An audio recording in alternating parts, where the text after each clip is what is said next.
Rabbi Akiva was repeatedly trying to reconcile between the rabbis who had political differences, and it split the sages in many ways, and he was constantly trying to reconcile. And although we view him as this tremendous intellect, we know that when he lost his master, when he lost his teacher, he mourned that man, and he said, "You taught me how to raise a crop of cucumber with a single verse, but you never then taught me why." And ultimately says, "I have all this money, and my money changer is gone." And to hear that side of him, to say that I need this other person to open me up, I need this other person to teach me the other world, and teach me the importance of the other world. And if you remove this person from my life, I can't solve it alone. And to hear that from someone we consider to be so monumental in his intellect and in his independence, and to know that he would look at the politics of the time and say, "This is nonsense, you have to get past it because people are going to die. And we have to keep that in perspective and just push past it." And that's not the side of Rabbi Akiva we study. That's the side that we find a little bit too quirky, but that's the side that I think is so eternal to him. Thank you. Tova on Akiva. Oh, on Akiva. Oh, no. I guess I would just add here that as we all accept the Torah at many different times in our life, we're going to have to also make decisions as mothers, grandmothers, teachers, aunts, uncles, friends, who are going to be our heroes and our sheroes. And who are the ones that we will say, there's many people that we could educate with. We could be like this, be like that, be like this. And we're going to have to make a choice. Who are going to be our people? And I think that your question, the way you answered about Rabbi Akiva is, Rabbi Akiva is many things. And what are we going to put in our curriculum? And I think, Grace, what you're saying is, this is who you want and how you want your students and your communities to be educated by those values. And so I think that's how I would answer that. These are two of the great educators around, but we actually have a third very important educator in the room, and that's Dr. Seymour Epstein. Actually, a fourth, I should say, Rabbi Schechter as well. Epi, you want to add something? Well, I want to ask a question. Sure, go ahead. Up to now, Rachel and Tova have been talking about Jews who, in one way or another, fit into the religious side of Jewish life. Epi, speak just a little louder if you would. Yeah, I think Yeah, I stand can. up. Why not? They talked about Jews from Haredi to the Reform movement that fit into the religious side of life. But the latest survey of Jews in Canada and the Pew survey of 2013 in the States, the one thing that they had in common is that they identified a very significant part of the population of Jews of North America who don't see Judaism as a religion at all, and identify as ethnic Jews, national Jews, cultural Jews, but not interested in synagogue life or anything that really has to do with religion, organized or unorganized. And it seems to me that Israel has actually been ahead of the game in this, in that they have created a number of different institutions, including Ono College, that deal with the ability to teach Jewish content to those who are not interested spiritually. And although I'm sure Rachel's Center represents that in our community, there's by no means the kind of proliferation of that kind of education in North America. I'm just wondering, two questions really based on that fact. One, is there a future in Jewish life for Judaism that has nothing to do with the spiritual realm and is godless. And two, whether there is or there isn't, is there some form of education? Is there something we could learn from the Israeli context in this regard? Toby, you want to take that one? Another question to put on the docket? Steve Morrison. I guess my question is related to what we just heard. A long time ago, I was taught, I think by my wife, that when a beloved asks you why you love me, the only acceptable answer is because. Because if you give reasons, you imply a sense of conditionality to that love. For most of the people in this room, someone says, why do we remain Jewish? Why do we perpetuate Judaism? Why do we believe in this continuity? The word because would be an acceptable answer. But for generations 2 and 3 below us, behind us, or after us, it's not an acceptable answer anymore. It's not working. So my question goes to the why, not the what. When a 20-something comes to you and says, I don't really believe in God. I don't believe in any of the traditional modalities of spirituality. I don't pray, get bored. The ancient texts don't really interest me. Why would I continue to be affiliated? Why would I continue to raise my children as Jews? We give pattern answers. You know, we don't want to give Hitler his ultimate victory. Those don't work anymore either. What answer do you give? Who wants to go first?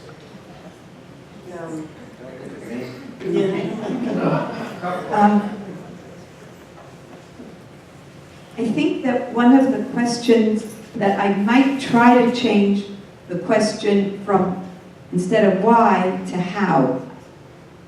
And then that shifts, you know, like that will shift, and I think that might open up a whole other conversation, but I'm also thinking of how else to answer it.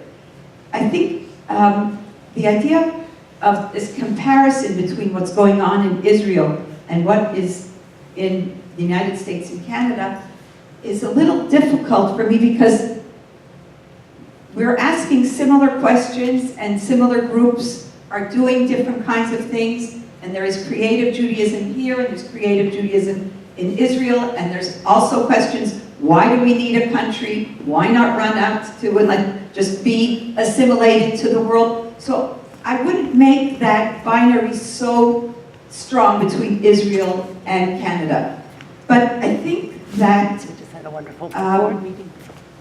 there are other categories of how we understand Jewish life that are not part of our discourse here. And here I think I would like to bring Rav Ovadia Yosef.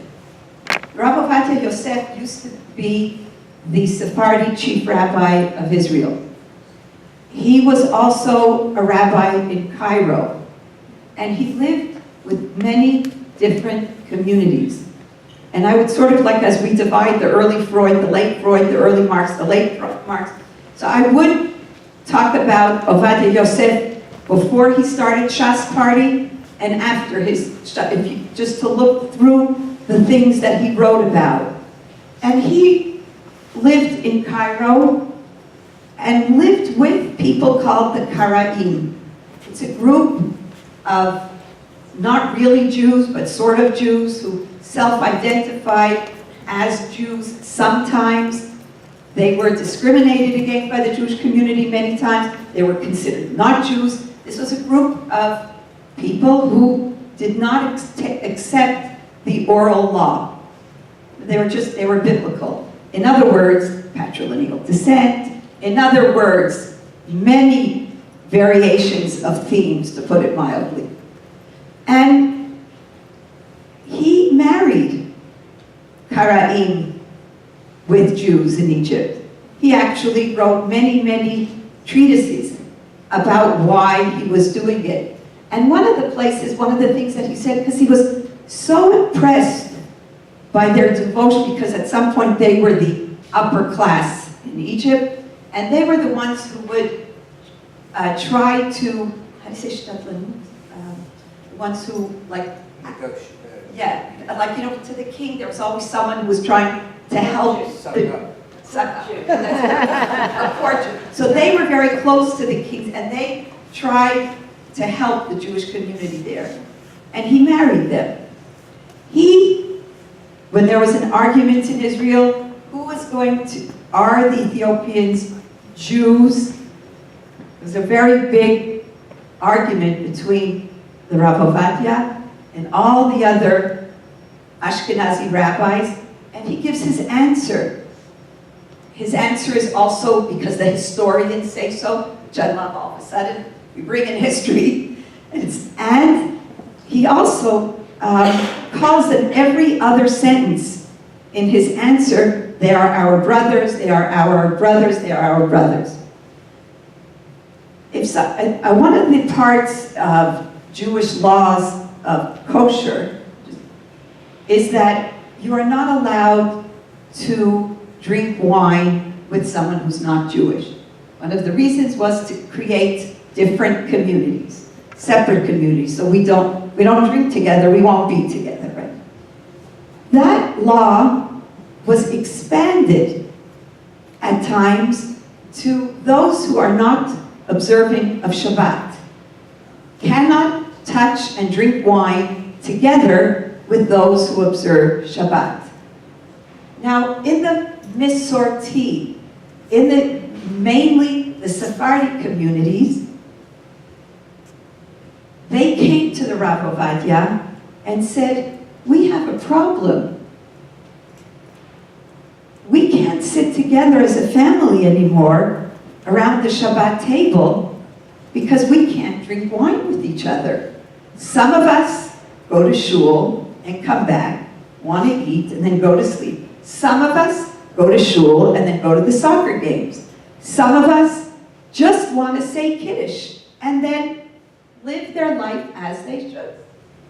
And they came to the Rav Ovadia saying, our families are struggling. And the Rav Ovadia came up with something that perhaps might help us in our conversation about post-denominationalism. And he made a distinction, but then said they're all together, between two types of Jews. There are the Jews who are what we call Shomrei Shabbat. They observe the Shabbat. And there are Jews who are Zochrei Shabbat, who remember Shabbat. And this is not the place, he does a little thing on the Gemara and he develops it. And what is Zochrei Shabbat? That theme is something that we say in Kiddush, Friday night.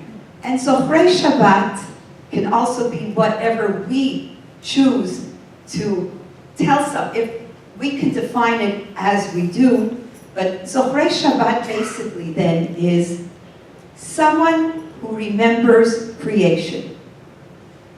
Someone who does not live like the world is his to destroy, because he lives with the idea that he or she was created.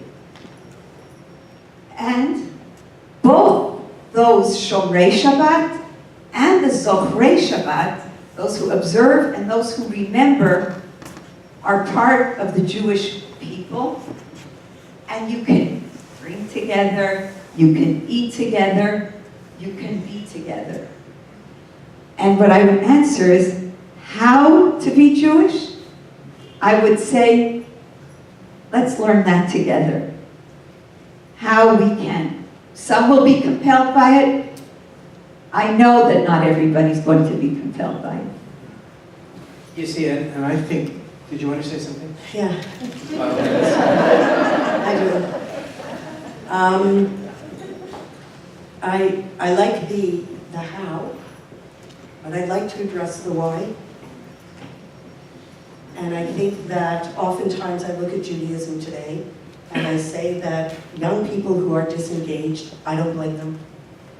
And I've seen a phenomenon of you have to be Jewish by guilt.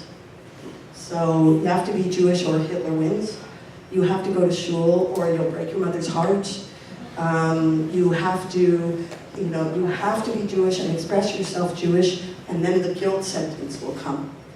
And in a world where we have taught our children not to accept that in the world at large, why would we then be surprised if they no longer accept it in their religious or spiritual lives? So it's to me not surprising at all. What I haven't heard, and in answer to the question of does Judaism have a place for Jews who are not spiritual, 100% we do. It is none of my business how spiritual someone else is. And as the Musar master said, my job is to look into my soul and my neighbor's stomach, not my neighbor's soul and my stomach. And what is going on spiritually within my fellow Jew is private between them and God. But as a Jew, I expect behavior from them. I expect that charity is important to them. I expect that acts of loving kindness are important. I expect that they treat their fellow human beings with dignity. And whatever the spiritual side of Judaism is, if they want to come and open it up to someone else, that is entirely their choice, and the other person is privileged to be invited in. But it is not my business to look in. With that said, I have yet to come across a huge amount of material that comes to a Jewish person, a young Jewish person, or any Jewish person, and says, here's why you would choose Judaism. Because you can choose everything in our world. Everything. I can choose to be other than I was born. I can choose everything. I therefore must choose my Judaism. And I will choose it based on every other thing I choose in my life. And that's based on merit. I want to know how Judaism helps me live better, helps me prepare the world for my children, and I want a better world for them. How does Judaism make me grow? How does Judaism reduce my stress? How does Judaism have me have a better day than I thought I was going to have and anticipate a better day tomorrow? Because if Judaism cannot show me these things, why would I be interested in choosing it? And I think that the onus is very much put onto the generation sitting here in this room, the leaders of the Jewish people, to constantly providing information and education to answer the question, why would I choose this? Why does it fulfill me? And why does it improve the world everybody else is living in as well? And as far as what's going on with me and God, that's between me and God. And I think that those kinds of things have to start emerging more and more into our everyday lives, our Jewish discourse, our Jewish questions, because there are answers. It's not that we're asking questions and the answer was be, well, it doesn't. Of course it does. We know it does. We just haven't articulated it. We're caught up in the other stuff. Or as Rabbi Akiva would say, we're caught in the nonsense. We're trapped in the nonsense. But all the stuff that really are the essential questions, we're not giving the answers to them. And we're frustrating our children. And we're going to end up raising children who are going to parent grandchildren, and the parents are frustrated. So it's enormous, the studies and the questions, but the answers are, in my opinion, to start to create those tools, those answers, blog it, get it out there, go onto the media that people are living on these days, and explore and share these concepts of this is why I am a Jewish person, I live this Jewish moment, I make this Jewish choice, and it probably has nothing to do with spirituality. Thank you. Both what Tova has said and what Rachel has just said, Stephen, are as good a responses to a question I've heard you ask many times. And it's better than any response I've ever been able to give you. And Stephen Morrison, who would say he doesn't believe in God, doesn't much go to shul, has been an important leader in this community and is as Jewish as anyone around. And he is a man after my own heart, because when he is in shul, he brings a book to read. One last question, and then we'll call it a night, if you don't mind, and there are refreshments over here. And that question is to both of you. You just met tonight, and the three of us had a bite for an hour and a half beforehand. We talked to one another then. You listen to one another now. What would you say you've learned from the other tonight? Tova, what you've learned from Rachel, and Rachel, what you've learned from Tova. Tova goes first.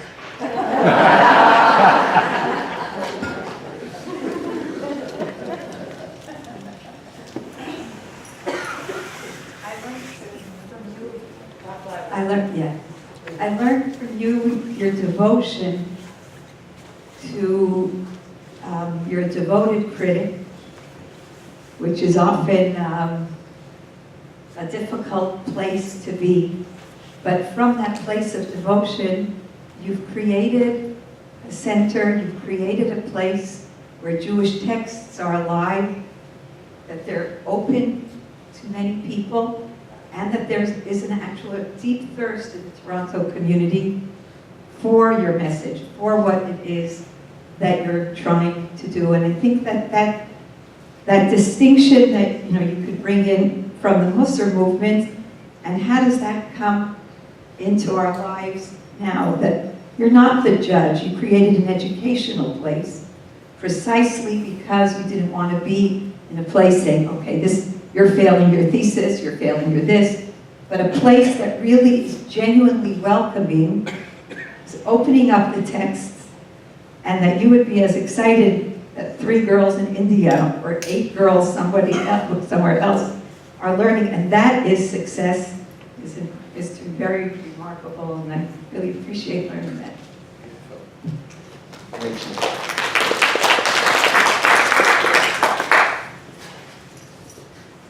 And Tova, I did meet you years ago at Shira Chadasha.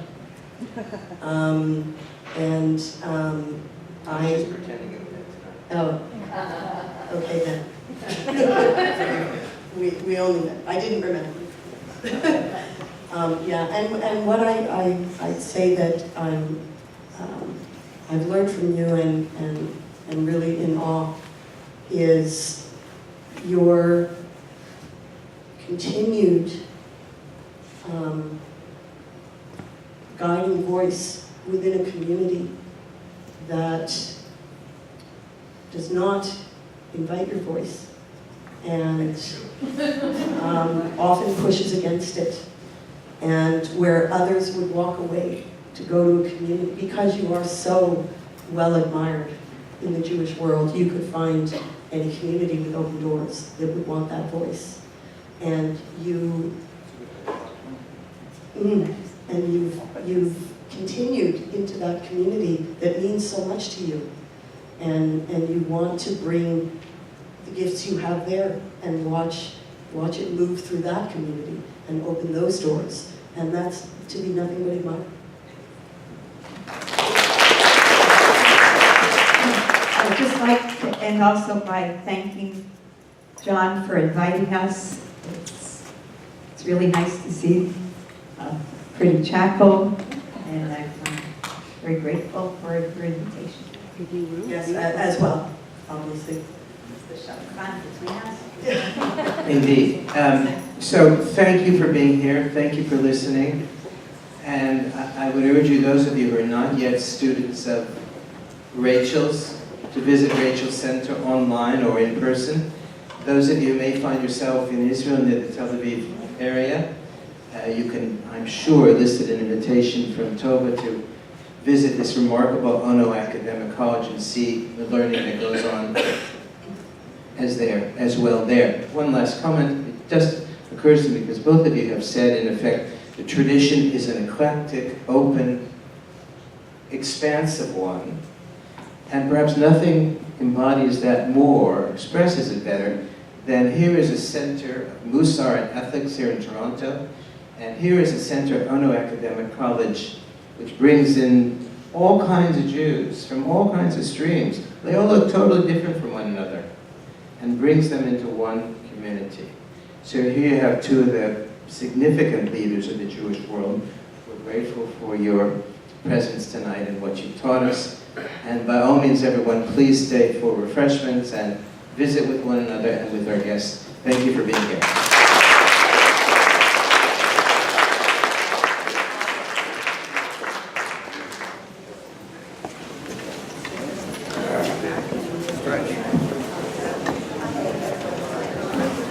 Yes, thank you. So 7:30 works for you on Monday. You're okay for that? Fine, yeah. Then I'm actually going to...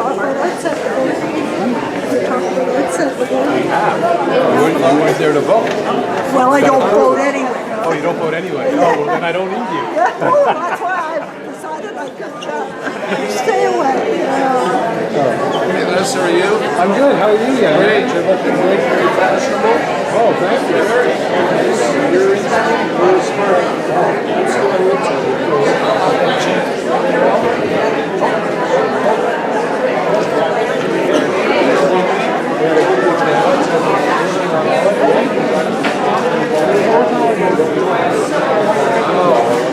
So they accepted our request.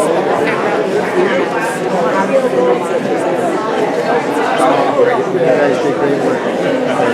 Thank you. Welcome back. We do need to talk about this.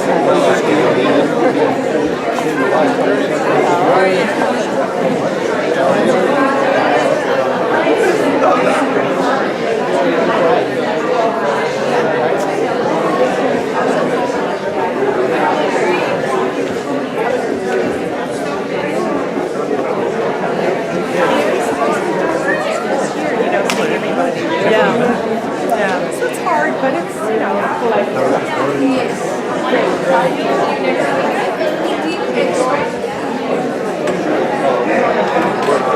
Movie's better. There's no happiness. Hey, bro.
So you don't need an invitation.